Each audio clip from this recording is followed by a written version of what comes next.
Fred Harris, former U.S. Senator from Oklahoma and presidential hopeful, dies at 94. Fred Harris, a former U.S. Senator from Oklahoma, presidential hopeful and populist who championed Democratic Party reforms in the turbulent 1960s, died Saturday. He was 94. Harris's wife, Margaret Elliston, confirmed his death to the Associated Press. It was not immediately clear where he died, but he had lived in New Mexico since 1976 and was a resident of Corrales at the time of his death.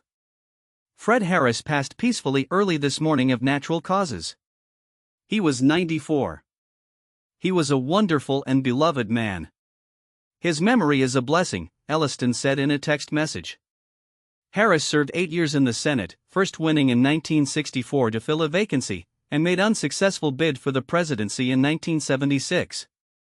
It fell to Harris, as chairman of the Democratic National Committee in 1969 and 1970, to help heal the party's wounds from the tumultuous National Convention in 1968 when protesters and police clashed in Chicago. He ushered in rule changes that led to more women and minorities as convention delegates and in leadership positions.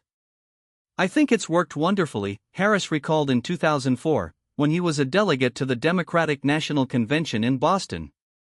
"It's made the selection much more legitimate and democratic. The Democratic Party was not democratic, and many of the delegations were pretty much boss-controlled or dominated. And in the South, there was terrible discrimination against African Americans," he said.